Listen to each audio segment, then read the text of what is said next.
Antilles-Guyane, juin 2015, exo 2. Dans cet exercice, on s'intéresse à redémontrer les formules du cours concernant la loi exponentielle, notamment le calcul de la probabilité et le calcul de l'espérance. Ça, c'est pour la partie A. Ensuite, dans la partie C, on s'intéresse à la durée de vie d'un composant électronique qu'on va calculer avec la loi exponentielle encore. Et dans la partie C, on s'intéresse au calcul des probabilités entre deux événements qui sont indépendants. Alors, les questions qui nous intéressent dans cette vidéo sont dans la partie A et la partie B. On considère une variable aléatoire x qui suit la loi exponentielle de paramètres lambda. Et on rappelle que la probabilité que x soit inférieur ou égal à a, c'est égal à l'intégrale entre 0 et a de la fonction lambda exponentielle de moins lambda t. Donc, en le visionnant rapidement sur un graphique qu'il faut avoir en tête, en bleu, on a la fonction lambda exponentielle de moins lambda x. Donc, l'intégrale entre 0 et a. Entre 0 et a, on est entre 0 et mettons que cette borne-là soit à a. La probabilité que grand X soit inférieur ou égal à a sera l'aire délimitée ici en vert.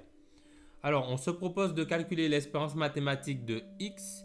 Notez, espérance de X, c'est qu'on obtient avec la formule suivante. Alors, à l'intérieur de l'intégrale, on a la fonction lambda t exponentielle de moins lambda t. On fait l'intégrale de cette fonction entre 0 et x. Ensuite, pour avoir l'espérance, on calcule la limite de cette intégrale quand x, la borne supérieure, tend vers plus l'infini. Alors, on nous donne la fonction grand F définie par cette fonction-là. Et on nous dit que c'est une primitive de la fonction petit f qui est égale à lambda t exponentielle de moins lambda t. Donc, petit f, c'est bien la fonction à l'intérieur de cette intégrale ici. Donc, comme on nous donne une primitive de cette fonction-là, on pourra calculer l'intégrale et donc on pourra calculer la valeur de l'espérance mathématique.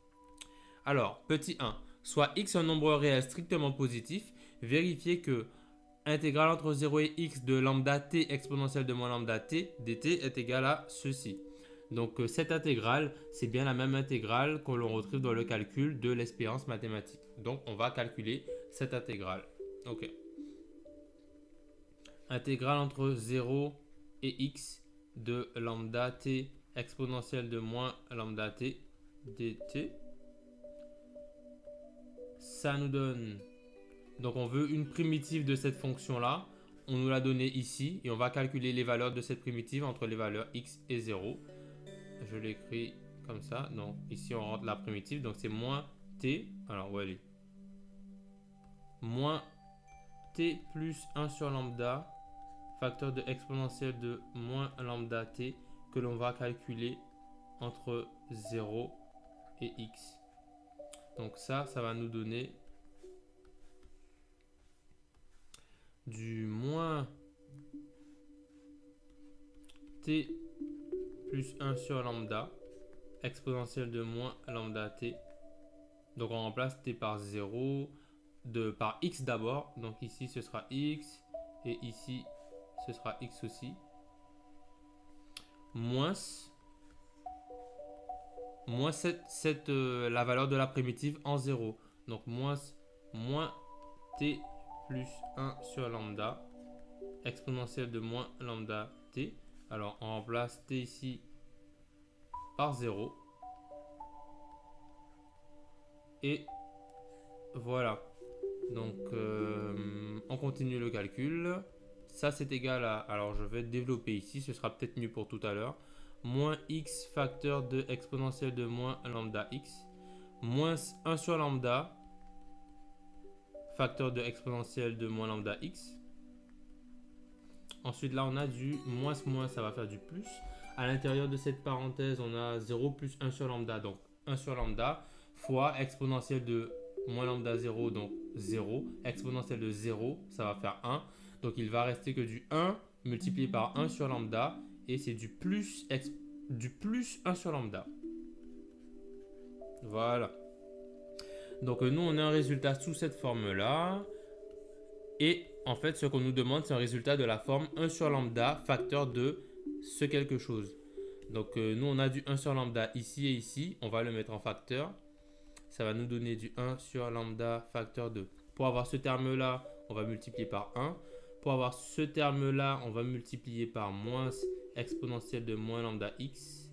Et pour avoir ce terme-là, on va multiplier par moins lambda fois x exponentielle de moins lambda x. Ok, donc voici ce qu'on a nous. On a du 1 moins exponentielle de moins lambda x moins lambda x exponentielle de moins lambda x. C'est bien ce qu'on a ici. 1 moins exponentielle de moins lambda x moins lambda x exponentielle de moins lambda x. Donc on est tombé sur le bon résultat. Maintenant, on va en déduire que espérance de x est égale à 1 sur lambda. Donc espérance de x, ça va être la limite quand x tend vers plus l'infini de l'intégrale que l'on vient de calculer. Donc si on calcule la limite quand x tend vers plus l'infini de ce membre-là, on va avoir l'espérance de x. Donc c'est ce qu'on va faire. Alors, mais quelle va être la difficulté de calculer ces limites-là? On a du x ici, et du x ici, et du x ici.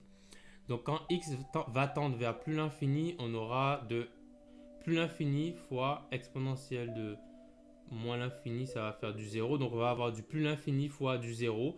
Ici, on aura une forme indéterminée. Alors, on a une petite formule dans le cours qui est une limite spéciale de l'exponentielle. C'est la limite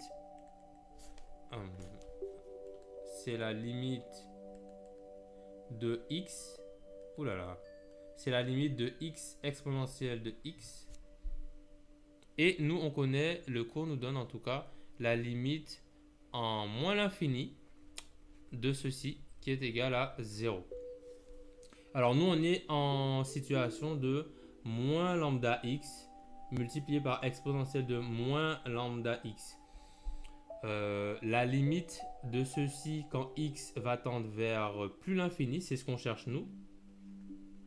En fait, ça va être pareil que de calculer cette limite-là. Parce que x va tendre vers plus l'infini, donc moins lambda x, ça va tendre vers moins l'infini. Et moins lambda x ici, ça va aussi tendre vers moins l'infini. Donc c'est comme si on calculait cette limite-là. Comment on le rédige? On rédige en faisant un changement de variable, en disant que en fait, bon, je vais l'écrire en dessous. Change de couleur. On pose grand X est égal à moins lambda X. Et ainsi, on a que moins lambda X exponentielle de moins lambda X, c'est égal à grand X fois exponentielle de grand X. On connaît la limite de ceci. Limite quand x tend vers plus l'infini de moins lambda x, c'est égal à moins l'infini. Donc le grand x là va tendre vers moins l'infini quand x va tendre vers plus l'infini.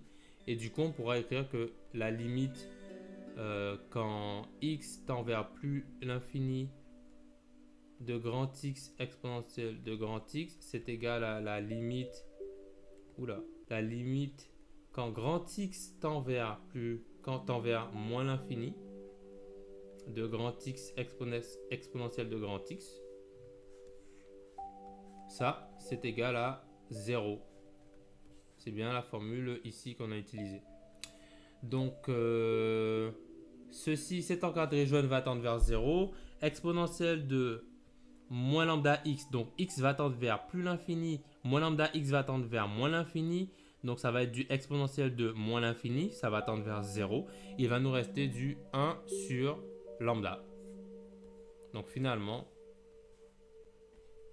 la limite quand x tend vers plus l'infini de l'intégrale que l'on a calculée au début, donc cette intégrale-là, hein, intégrale entre 0 et x de lambda t exponentielle moins lambda t, je le réécris, lambda t exponentielle de moins lambda t dt, c'est égal à 1 sur lambda quand x tend vers plus l'infini. Et ceci, c'est bien la valeur de l'espérance mathématique de la variable x quand x suit la loi exponentielle. Partie B, la durée de vie exprimée en années d'un composant électronique peut être modélisée par une variable aléatoire notée x suivant la loi exponentielle de paramètres lambda. Alors 1, sur le graphique de l'annexe 2, représenter la probabilité que x soit plus petit ou égal à 1. Alors sur un graphique, x plus petit ou égal à 1, ça donnerait x serait compris entre 0 et 1. Donc ce serait l'aire délimitée entre la courbe, l'axe des abscisses, la droite d'équation x égale 0 et x égale 1. Alors il faut aller représenter ça sur l'annexe. Donc on trace la droite d'équation x égale 1.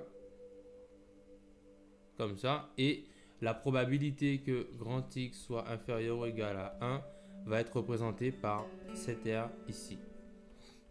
Voilà.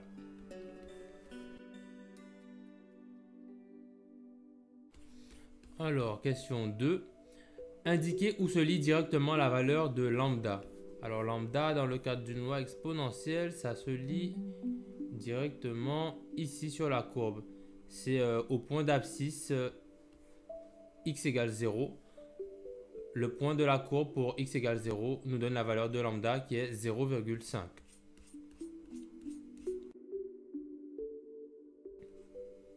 Alors, on suppose que espérance de x est égale à 2. Que représente dans le cadre de l'exercice la valeur de l'espérance mathématique de la variable aléatoire x? Alors, il nous demande qu'est-ce que représente l'espérance. L'espérance, c'est associé à une notion de moyenne. Donc, dans notre cadre, on a une variable aléatoire x qui compte la durée de vie d'un composant électronique. Donc, en fait, l'espérance de x va nous donner la durée de vie moyenne de composants électroniques. Et ils nous disent que on suppose que espérance de x égale 2. Du coup, on suppose que la durée de vie moyenne de composants électroniques est de 2 ans. X est bien exprimé en années. Donc, la durée de vie moyenne du composant est de 2 ans. Calculer la valeur de lambda, sachant que l'on a espérance de x égale 2. Alors dans le cadre, alors je vais l'écrire là-bas. Dans le cadre d'une loi exponentielle, on a l'espérance de la variable x, c'est égal à 1 sur le paramètre lambda. Et on nous a dit que espérance de x était égale à 2. Donc on a la valeur de lambda qui est égale à 1 sur 2, 1 demi. Et c'est bien en accord avec la valeur qu'on a identifiée sur la courbe tout à l'heure. Ici. Ça, c'est lambda 0,5. Ok. Alors, question 2A. On suppose que... Alors, 2A, on vient d'y répondre. Calculer la valeur de lambda, on vient d'y répondre aussi. C'est calculer la probabilité que grand X soit plus petit ou égal à 2. Alors... probabilité que x soit plus petit ou égal à 2, on peut se servir de cette formule-là puisque on a la valeur de lambda. On connaît une primitive de cette fonction, on saura calculer l'intégrale. Donc on va procéder de cette manière. Alors, probabilité que x soit inférieur ou égal à 2, c'est égal à l'intégrale entre 0 et 2 de la fonction lambda exponentielle de moins lambda t dt. Une primitive de lambda exponentielle moins lambda t, c'est moins exponentielle de moins lambda t, que l'on va calculer entre 0 et 2. Ça nous donne du moins exponentielle de moins 2 fois lambda, donc 2 lambda, moins exponentielle de moins 0 fois lambda. Ça nous donne lambda, on a la valeur de lambda, c'est 1 demi, donc c'est moins exponentielle de moins 2 fois 1 demi, donc 2 sur 2, moins plus exponentielle de 0, ça va nous donner du 1. Donc là, on a moins exponentielle de moins 1 plus 1, moins exponentielle de moins 1 plus 1, ça nous donne 1 plus, alors le 1 qui est là, c'est le 1 qui est là, 1, du coup, moins 1, moins exponentielle de moins 1, on peut l'écrire sous cette forme-là. Alors, calculons 1 moins exponentielle de moins 1 à la calculatrice. 1 moins 1 sur exponentielle de 1, ça nous donne 0,63. Voilà. Donc ça c'était la question 2C. Interpréter ce résultat. Donc on a que, qu'est-ce qu'on calculait? Probabilité que grand X soit inférieur ou égal à 2 est égal à 0,63, 63%. Donc la probabilité que la durée de vie du composant soit inférieure à 2 ans est de 63%. La probabilité que la durée de vie soit inférieure à la moyenne est de 63%. Alors, regardons dans le corrigé comment cette question a été répondue. Alors, c'était la partie B, exercice 2C, question 2C. Alors, il trouve bien 0,63 et ce résultat est la probabilité qu'un composant ait une durée de vie inférieure à l'espérance E de X. On peut passer à la dernière question. Question D. Sachant que le composant a déjà fonctionné une année, quelle est la probabilité que sa durée de vie totale soit d'au moins 3 ans? Donc on cherche la probabilité que X, la durée de vie, soit au moins 3 ans. Donc X est au moins supérieur à 3. Donc X est plus grand ou égal à 3. Sachant que X est plus grand que 1. Donc ce qu'on cherche, c'est probabilité que X soit plus grand ou égal à 3, sachant que X est déjà plus grand que 1. Alors ça, on va le calculer avec la propriété de la loi sans vieillissement, de la loi exponentielle. Comment ça se traduit? On va essayer d'écrire 3 en fonction de 1. Alors ça fait X est plus grand que 1 plus 2. Sachant que X est plus grand que 1. Et la formule nous donne que ça, c'est égal à la probabilité que X soit plus grand que 2 seulement. Probabilité que grand X soit plus grand ou égal à 2. Et la probabilité que grand X soit supérieur ou égal à 2, on a calculé quelque chose de similaire juste avant. Nous on a calculé probabilité que grand X soit inférieur ou égal à 2. Donc on va essayer d'exprimer la probabilité que X soit supérieur à 2 en fonction de la probabilité que X soit inférieur à 2. Donc ça va nous donner du 1 moins la probabilité que grand X soit inférieur à 2. Alors comme on est dans le cadre d'une loi à densité, on sait que la probabilité que X soit égal à une valeur fixe A, c'est égal à 0. Donc ça ne change rien quand on met ici une inégalité stricte ou une inégalité large. Donc voilà, et ça, on l'a calculé plus haut. C'est égal à 1 moins, alors plus haut, on a la valeur de 0,63. Alors je vais quand même le mettre sous cette forme-là. 1 moins 1 sur E. Donc je mets en parenthèse 1 moins 1 sur E. Ça donne 1 moins 1, 0. Moins 1 sur E, ça nous donne du plus 1 sur E. Donc c'est ça notre valeur pour la probabilité que grand X soit supérieur ou égal à 2. Calculons ça à la calculatrice. 1 divisé par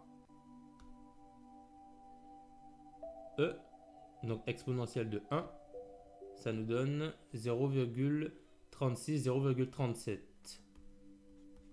0,37. Allons voir du côté du corrigé si on a la bonne réponse. 0,37. Alors, il faut trouver probabilité que grand X soit supérieur ou égal à 3, sachant que grand X est supérieur ou égal à 1, c'est égal à la probabilité que grand X soit supérieur ou égal à 2, sachant que grand X est supérieur ou égal à 1. On dirait qu'il y a une petite erreur dans ce corrigé.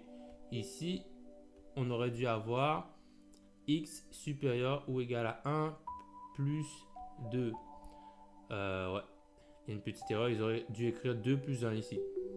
Donc la probabilité que grand X soit supérieur à 1 plus 2, sachant que grand X est déjà supérieur à 1, c'est bien égal à la probabilité que grand X soit supérieur ou égal à 2. Et on trouve ensuite le résultat que nous on a trouvé, 0,368. Alors non, là, on dit à 10 moins 2. Est-ce que l'énoncé le voulait à 10 moins 2 ou à 10 moins 3? On donnera la valeur exacte. Ah, d'accord. La valeur exacte, finalement, c'est 1 sur E. Donc, c'est cette valeur-là qu'il aurait fallu répondre comme réponse. Alors voilà, c'est tout pour cet exercice.